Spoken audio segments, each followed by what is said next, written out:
જય હિન્દ। હું રેશમા પટેલ, ગુજરાત પ્રદેશ મહિલા અધ્યક્ષ આમ આદમી પાર્ટી। ખાસ કરીને જૂનાગઢની પવિત્ર ધરતી માટે એટલું કહેવું છે કે આજે જૂનાગઢ ખાડામાં ગયું છે। રોડ રસ્તામાં ભ્રષ્ટાચારીઓ ખાઈ ગયા છે। નવી નવી ગ્રાન્ટો આવે છે પણ મહાનગરપાલિકા ચાવ કરી જાય છે। અને ત્યારે મૂંઝવણની વાત એ છે કે જૂનાગઢના ધારાસભ્ય માત્ર ને માત્ર પત્રો લખીને કાર્યકર્તાઓ પાસેથી ડેટા માંગી રહ્યા છે। શરમ આવી જોઈએ તંત્રને કે મહાનગરપાલિકા તમારા ભાજપની છે, ધારાસભ્ય ભાજપના છે, સત્તા ભાજપની છે, ડબલ એન્જિનની સરકાર છે, તો આવી દુર્દશા તમે મહાનગરપાલિકાની કરી છે, એ પણ સંતો અને મહંતોની પવિત્ર ભૂમિની।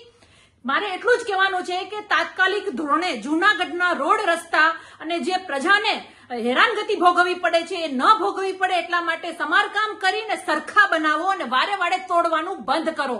નહીતર આગામી દિવસોમાં આમ આદમી પાર્ટી મહાનગરપાલિકાના દરવાજા પર આવી અને આંદોલન કરશે। અમે ન્યાયની માંગ કરીશું, અમે સુધારાની માંગ કરીશું, એ ચોક્કસ છે। એટલે અમારી માંગણી છે કે તાત્કાલિક ધોરણે આ દરેક રોડ રસ્તાને સરખા કરવામાં આવે, નહીતર આમ આદમી પાર્ટીની આક્રમક વિરોધનો તૈયારી કરવા માટે ભારતીય જનતા પાર્ટી તૈયાર રહે। ધન્યવાદ।